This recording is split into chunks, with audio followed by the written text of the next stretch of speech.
శ్రీకాంత్, నాకు తెలిసినంత వరకు నువ్వు మొదటి సినిమాల నుంచి దగ్గర దగ్గర నాతో ఆల్మోస్ట్ 10 years మనం కలిసే ట్రావెల్ చేసాం. సినిమాలు ఆల్మోస్ట్ అనుకుంటా ఈ 8 సినిమాలు 7 సినిమాల దాకా చేసినట్టు కలిసి. సో ఎప్పుడు నాన్ కాంట్రవర్షియల్, దేంట్లోనూ దూరవు, ప్రశాంతంగా అందరితో చాలా ప్రేమగా కలిసిపోయి ఉంటావు. అటువంటిది ఈ ఈ రాజకీయాల్లో కిందకు వచ్చావు. మా మూవీ ఆర్టిస్ట్ అసోసియేషన్లో ఎందుకు దూరావు నువ్వు? అంటే మూవీ ఆర్టిస్ట్ అసోసియేషన్ రాజకీయాలు కాదు అనుకుని దాంట్లోకి వెళ్ళాను నేను. తిరిగి వెళ్ళావు. తెలియక. ఎందుకంటే బిగినింగ్లో మురళీమోహన్ గారు ఉన్నప్పుడు కానీ, మోహన్ బాబు గారు ఉన్నప్పుడు కానీ, తర్వాత నాగార్జున గారు వాళ్ళ దాంట్లో నేను అప్పుడు ఉన్నాను, అప్పుడు చేశాను. అప్పుడంతా ఏంటంటే ఒక వేరే రకంగా ఉండేది అంతా. అంటే చక్కగా అసలు ఎక్కడ పాలిటిక్స్ కానీ ఇది కానీ ఎవరైతే కనుక చేశారో వాళ్ళు అలా ఉండేది. రాను ఏమైపోయిందంటే, నేను అసలు యాక్చువల్గా నాకు ఇంట్రెస్ట్ లేదు, నుంచోవాలని ఇంట్రెస్ట్ లేదు. శివాజీ రాజా బలవంతం చేసి 1-2 సార్లు నేను కూడా తిట్టా, ఎందుకు వెళ్తాను. శివాజీ రాజా వాళ్ళు ఏంటంటే ఉంటే బాగుంటుంది బాబా, ఎందుకంటే మేము క్రికెట్ అన్నీ చేశాను. ఎక్స్పీరియన్స్లో ఏంటంటే శ్రీకాంత్ ఉంటే బాగుంటుంది, ఫండ్ రైజింగ్ బాగుంటుంది అని చెప్పి నన్ను బలవంతం చేసి, సరే ఓకే ఏముందిలే, హెల్ప్ అవుద్ది కదా, మూవీ అసోసియేషన్కి హెల్ప్ అవుద్ది కదా అని చెప్పేసి నేను ఉండటం జరిగింది.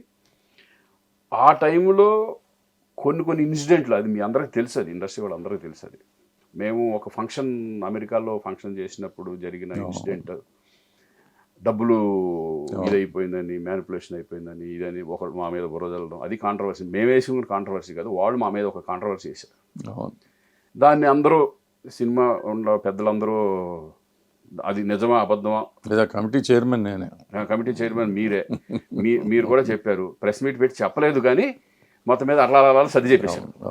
ఇది ఎందుకులే గొడవలు, అంటే రెండో వాళ్ళని తప్పుపడకూడదు, గొడవలు ఎందుకులే అని మీరు నాకు చెప్పడం జరిగింది.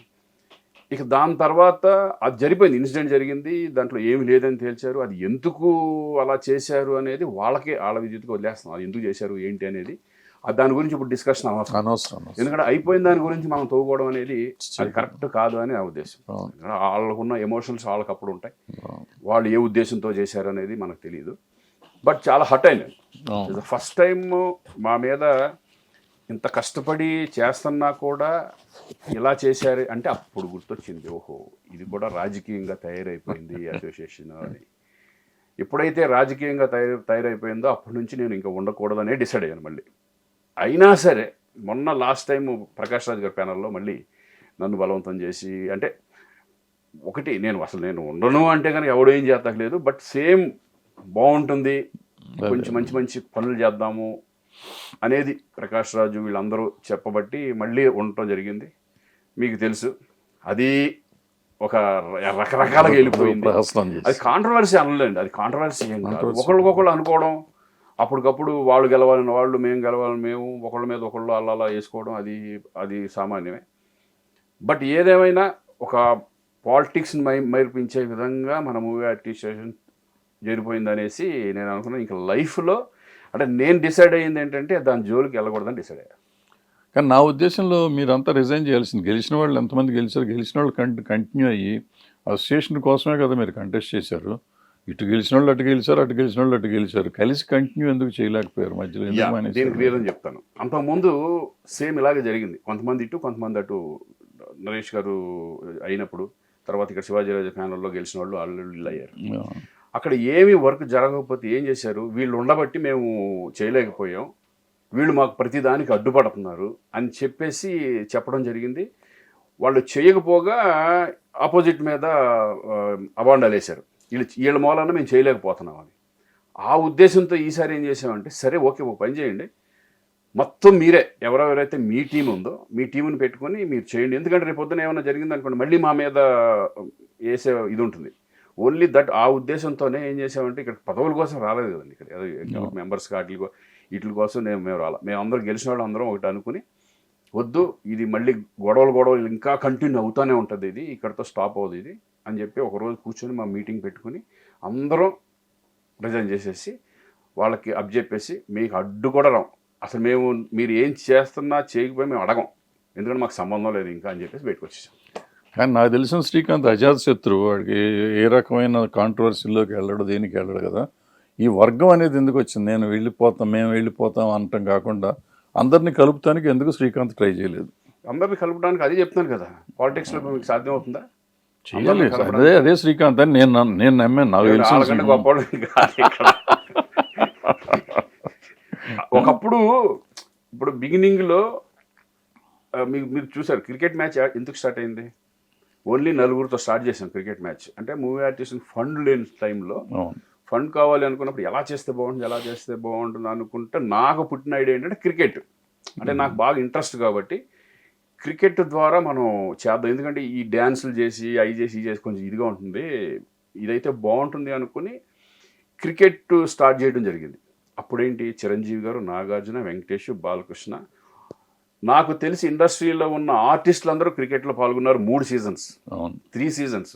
అప్పటి వరకు ఏ ప్రాబ్లం లేదు, ఎందుకంటే అందరూ కలిసి అసోసియేషన్ గురించి మాది మంది అనే ఫీలింగ్తో చేయడం జరిగింది. ఎప్పుడైతే ఫండ్స్ అన్నీ అంతా వచ్చేసిన తర్వాత ఒక్కొక్కరు నేను ప్రెసిడెంట్ అవ్వాలి దీనికి అవ్వాలని ఒక రైజ్ అయిన తర్వాత, ఒక దాన్ని అక్కడ నిలబెట్టిన తర్వాత ఇక మీకు అర్థం, మీకు తెలియదు ఏముంటుంది, మేము అని వచ్చేస్తూ ఉంటారు. అక్కడ నుంచి స్టార్ట్ అయిపోయింది ఈ పాలిటిక్స్ స్టార్ట్ అయిపోయి, మీకు తెలుసు కదా అంతా, ఆ పాలిటిక్స్ స్టార్ట్ అయిపోయింది. నేను నుంచోవాలి, మేము ప్రెసిడెంట్ అవ్వాలి. అదేదో ఒక prestigious movie artist association president అంటే కనుక ఒక పెద్ద పిఎం లెవెల్లో ఆలోచించుకున్నారు వాళ్ళు మైండ్లో. నన్ను ఎన్నోసార్లు నుంచోమన్నారు, నేను నుంచోను. బతిమాలేవాళ్ళం ఒక్కొక్కళ్ళు, మీరుండండి. నేను ఎప్పుడు కూడా అది కాదు కావాల్సింది. నేను ఎగ్జిక్యూటివ్ మెంబర్గా ఉన్నా లేకపోతే కమిటీ మెంబర్గా ఉన్నా కూడా నా పనులు నేనే చేసేవాడిని మొత్తం. ఆ క్రికెట్ కానీ ఇది కానీ ఎప్పుడు అదే క్రికెట్ ఈరోజు CCL లెవెల్కి వెళ్ళింది. అలా చేసుకుంటూ మేము రావడం, తర్వాత ఈ ఆధిపత్యం, ఇది ప్రెసిడెంట్ అవ్వాలి అని ఒక్కొక్కళ్ళు కోరికలు, ఆ గొడవల్లో ఒక్కొక్కళ్ళు రూట్లు మారిపోయి వాళ్ళని కలుపుకొని వీళ్ళని కలుపుకొని, వీళ్ళంటే ఈ గ్యాంగ్ అని, ఇదైతే ఈ గ్యాంగ్ అని చెప్పేసి ఇలా స్టార్ట్ అయిపోయి నమస్కారం పెట్టి బయటకు వచ్చేసాం. కాదు, ఇప్పుడు క్రికెట్ ఆడి అప్పట్లో మనం ఫండ్ రైజింగ్ కోసం కూడా క్రికెట్ ఆడాం 2-3 సార్లు. 2-3 టోటల్ ఇండస్ట్రీ అందరూ మొదలెట్టింది ఆడు. తర్వాత దాన్ని నువ్వు CCL గా మార్చు. CCL అంటే మూవీ ఆర్టిస్ట్ అసోసియేషన్ కోసం మార్చాం. తర్వాత దాన్ని ముందు చేసింది దీనికోసం చేసిన మొత్తం అసోసియేషన్ ఫండ్ కోసమే. కాదు, ముందు మేము అక్కడ అమితాబ్ బచ్చన్ ఫండ్ రైజింగ్ అది వేరు. ముందు అది అక్కడి నుంచి స్టార్ట్ చేసి గవర్నమెంట్ కి సంబంధించిన అప్పుడు 2 సార్లు చేసినాక 3వసారి మీరు మూవీ ఆర్టిస్ట్ అసోసియేషన్ కోసం మొదలెట్టి అక్కడి నుంచి దాన్ని CCL విష్ణువుని కలుపుకొని చేసుకుంటూ వచ్చారు.